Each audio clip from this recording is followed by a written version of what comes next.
everyone's friend. Whichever world I go, I just blend. All languages I speak, no doubt I'm so unique. I listen to their stories, I share some of mine.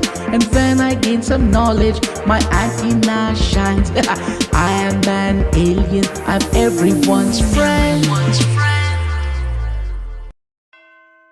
The Cock and the Fox.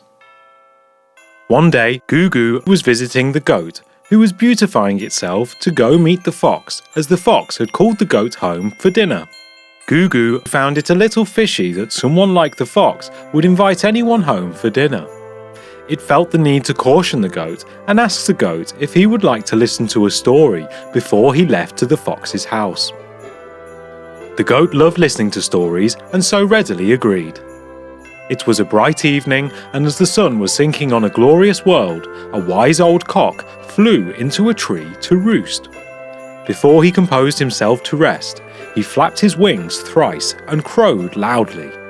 But just as he was about to put his head under his wings, his beady eyes caught a flash of red and a glimpse of a long pointed nose, and there just below him stood Master Fox. The fox asked him if he heard the wonderful news. The cock calmly asked him what the news was without much excitement, as he had a queer, fluttery feeling inside him. He was very much afraid of the fox, as he very well knew all his cunning ways.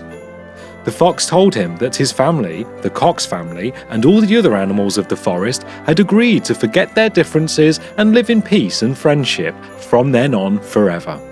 The fox went on to say that it could simply not wait to embrace the cock and suggested that it come down to celebrate the joyful event.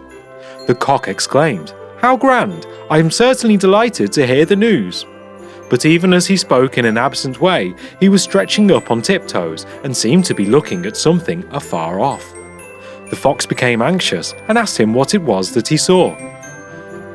The cock replied that it looked to him like a couple of dogs were coming in that direction, as even they must have heard the good news. But the fox did not wait to hear it completely. Off he started on a run. The cock asked him why he's running away when the dogs also are his friends now. The fox escaped by saying that they might not have heard the news, and also that he had a very important errand which he had almost forgotten. The cock smiled as he buried his head in his feathers and went to sleep, for he had succeeded in outwitting a very crafty enemy. Gugu alerted the goat that it should always remain cautious of cunning people.